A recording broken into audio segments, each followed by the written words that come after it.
Aujourd'hui, nous accueillons pour le quatrième café de l'INAS Damien Kanzitou qui vient nous présenter en fait un texte qu'il a publié originellement en langue anglaise dans le British Journal of Guidance and Counseling, et ce texte s'intitule en français un cadre théorique pour penser l'orientation tout au long de la vie dans un monde VUCA, publié dans la collection de l'INAS Enseignement et apprentissage. Alors, on entre tout de suite en discussion avec Damien. Bonjour Damien. Bonjour Marc.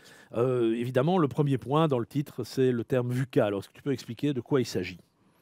Alors, le terme VUCA, c'est un acronyme anglais qui, en substance, veut montrer qu'on est dans un monde complexe. Alors, VUCA, c'est un monde volatile, c'est-à-dire qui change rapidement, incertain. Donc on ne sait pas nécessairement comment les choses vont terminer, qui est complexe parce qu'il demande la mise en réseau de beaucoup d'acteurs notamment, et c'est aussi un monde ambigu parce que on ne sait pas nécessairement par rapport aux objectifs qu'on a s'ils vont atteindre les objectifs qu'on cherche, et surtout s'ils vont permettre de répondre aux questions qu'on se pose. Et quelle est l'importance de cette réflexion par rapport à l'orientation qui est au cœur de ton texte? Alors, ce qui est intéressant avec cet acronyme VUCA, c'est qu'il propose des réponses pour chacun des termes que je viens d'expliquer. Et ces réponses, en fait, elles peuvent s'intégrer complètement dans le développement de l'orientation des jeunes.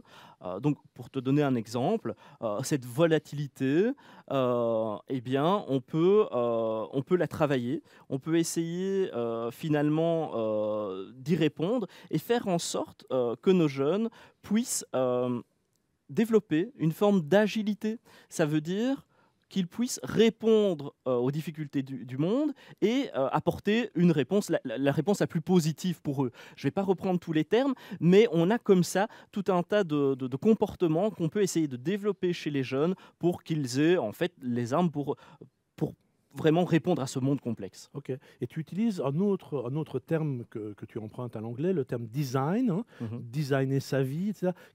Qu'est-ce que tu veux dire là derrière? Comment ça se traduit en français?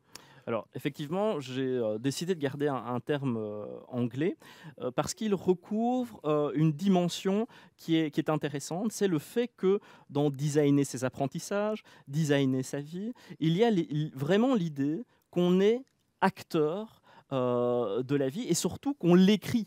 On la dessine, on la met en œuvre. Et l'idée là-dedans, c'est que dans l'orientation, ce qu'on recherche aujourd'hui, ce n'est pas d'obliger les élèves à aller dans telle ou telle filière ou vers tel et tel métier, mais bien de faire en sorte qu'ils puissent, eux, finalement dessiner, construire leur propre cursus. Et donc, pour ça, ils ont besoin de comprendre où ils vont, comprendre d'où ils sont partis, et finalement de mettre en avant leurs valeurs, leurs objectifs de vie.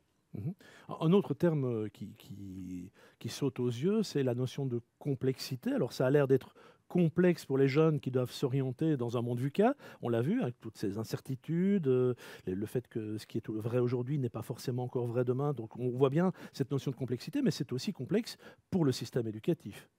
Alors effectivement, cette complexité, elle est liée à la société, mais l'école, elle fait partie de la société. Et donc les jeunes qu'on accueille à l'école, eh bien, ils se développent certes dans leurs établissements scolaires avec les enseignants et tous les acteurs scolaires, mais ils se développent aussi chez eux, avec leurs parents, avec leurs pères. Ils se développent aussi via les médias. On peut penser aux plateformes et aux nouveaux métiers qui sont liés à ça. Et donc ces jeunes vivent dans un monde complexe, et l'école, donc le postulat finalement, c'est que l'école, elle doit prendre en compte cette complexité pour faire en sorte que les jeunes puissent se construire des compétences disciplinaires, mais aussi des compétences qu'on pourrait nommer des soft skills, des compétences vocationnelles, etc., qu'ils puissent donc se les approprier, les développer à l'école, que l'école en fait est un vrai acteur finalement pour le développement plus général des individus. Oui, mais est-ce que le risque n'est pas encore de faire une... Alors l'école, on convient que c'est de l'enseignement formel, et est-ce que le risque alors, en partant dans cette direction-là, c'est pas de faire finalement une école complètement floue, où on enseigne des compétences génériques, générales, sans contenu, donc tout ce qu'on entend, tout ce qu'on a entendu sur les compétences déjà, est-ce que c'est pas au carré en quelque sorte avec, avec ces compétences vocationnelles? Comment est-ce que tu vois cette liaison? Oui, effectivement. Donc ça, c'est vraiment un point crucial qu'on a dans nos recherches. C'est que ces compétences, on a notamment le terme compétences du 21e siècle qui revient assez souvent, mais donc qu'on peut définir comme une espèce de de soft skills finalement. Eh bien, si l'on les prend telles quelles, on les lit, effectivement, on peut se dire qu'est-ce que l'école a à faire là-dedans. Mais l'idée, c'est que ces compétences, ces soft skills, on doit les définir, c'est ce qu'on essaye de faire dans nos recherches, comme on définit dans le monde scolaire les compétences disciplinaires, les compétences transversales, etc. Donc l'idée, c'est de pouvoir baliser petit à petit ce travail d'orientation et faire en sorte finalement que les élèves, mais aussi les acteurs scolaires, dont notamment les enseignants, puissent se repérer et se dire effectivement ce que je peux apprendre et qui apparaît peut-être un peu implicitement dans les cours, on peut le définir de façon concrète dans des programmes et les articuler avec toutes les autres compétences, notamment les compétences disciplinaires. Donc ça plaide pour des référentiels clairs, pour identifier ces fameuses compétences, les contextualiser dans des situations d'apprentissage en lien avec les contenus, bien sûr, et ça pose... Alors, ça pose le problème de l'articulation vis-à-vis du pacte pour un enseignement d'excellence et du tronc commun, je suppose. Effectivement. Dans les travaux du pacte, d'ailleurs, on retrouve dans les référentiels qui commencent à sortir, sur ce tronc commun qui, rappelons-le, commence dès les premières années et se termine en troisième secondaire, donc il n'est pas juste limité à l'enseignement secondaire. Eh bien, dans le pacte, on va trouver une attention particulière sur l'approche éducative de l'orientation, qu'on pourrait aussi nommer approche orientante, notamment dans nos travaux, et je le cite dans le texte. Donc le pacte met ça en avant, et surtout, et c'est là que ça devient très intéressant pour nos enseignants, me semble-t-il, c'est qu'il y a un 8e domaine qui est défini, dans les référentiels, c'est ce domaine lié à l'orientation. Et donc, comme ce domaine est défini, où voilà, il y a une explication des différents objectifs, etc., c'est que ce domaine, en fait, vient se mettre dans tous les programmes de cours petit à petit. Et donc pour le cours de français, pour le cours de mathématiques, pour le cours de physique, etc., de sciences, etc., on va avoir les compétences disciplinaires qui existent toujours, et en même temps, vraiment de façon proche, articulée, voilà, de façon articulée, des compétences en orientation que les élèves vont pouvoir développer. Donc il ne s'agit pas de faire un cours de rien, c'est bien une intégration de ces compétences dans les différentes matières, et ça pose évidemment un problème de formation des enseignants. Ce n'est pas forcément ce qu'on leur demandait de faire jusqu'ici, la préoccupation pour l'orientation, et ce qui est vrai pour les enseignants est aussi sans doute complexe pour nos collègues psychologues des centres PMS qui sont des partenaires dans cette aventure. Oui.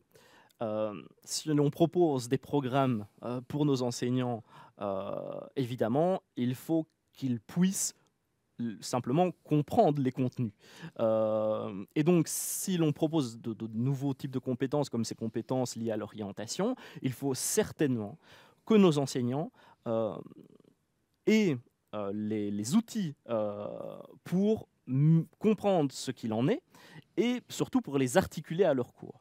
Parce que comme tu l'as dit, l'idée n'est pas de faire un cours d'orientation où on n'aurait rien défini, mais bien d'infuser cette orientation dans les disciplines, et donc que nos enseignants soient formés à cela, mais également, comme tu l'as dit aussi, que nos psychologues aient de l'information dessus. Parce qu'aujourd'hui, il est possible de rencontrer des psychologues qui travaillent notamment dans les centres PMS, et qui n'ont pas reçu de formation sur l'orientation, qui pourtant est une des missions des centres PMS, et quelquefois même peu d'informations sur le monde scolaire. Donc c'était effectivement une nécessité de les former en formation initiale, mais aussi en formation en cours de carrière, pour que les enseignants qui sont déjà en place puissent vraiment comprendre les enjeux qui sont derrière, et puis puissent articuler leurs cours par rapport à ces nouveaux référentiels. Ok, on arrive tout doucement à la fin de notre entretien, mais dans ton texte, tu évoques aussi des postulats, une douzaine de postulats. Alors, on va sans doute pas avoir le temps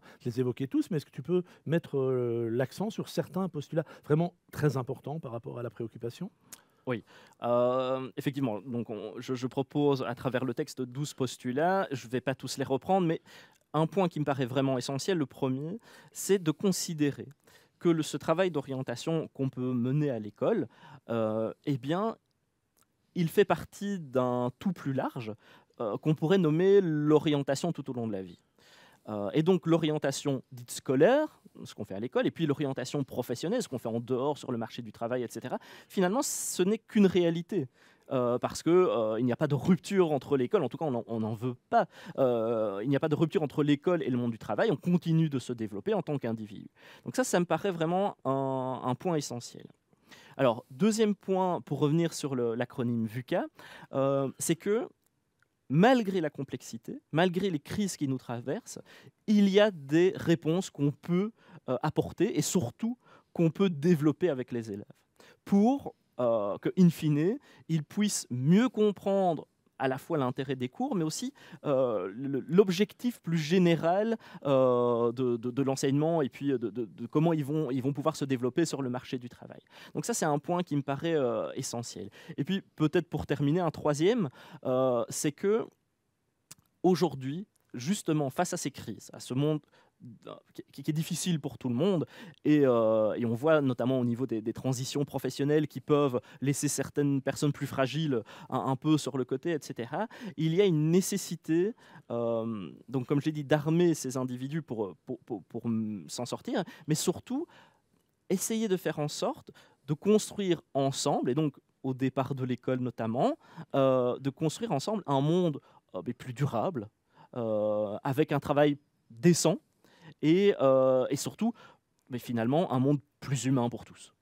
Merci, merci Damien. Alors, peut-être rappeler que Damien a consacré, je pense, à peu près une dizaine d'années de travaux à l'orientation, avec au départ une entrée par les outils, une préoccupation pour les outils, je pense, à la demande d'un pouvoir organisateur en particulier. Et puis ici, on a un peu, après une thèse, un aboutissement sur une réflexion donc qui devient plus large, qui réinterroge la société dans laquelle on vit. Et donc, les auditeurs intéressés peuvent trouver donc, un peu plus développé, en prenant le temps, les réflexions de Damien donc, à travers enseignement et apprentissage qu'on trouve en ligne, la référence est en dessous de l'écran, et donc le texte en question s'appelle Un cadre théorique pour penser l'orientation tout au long de la vie dans ce fameux monde VUCA. Merci et à un prochain café. Merci.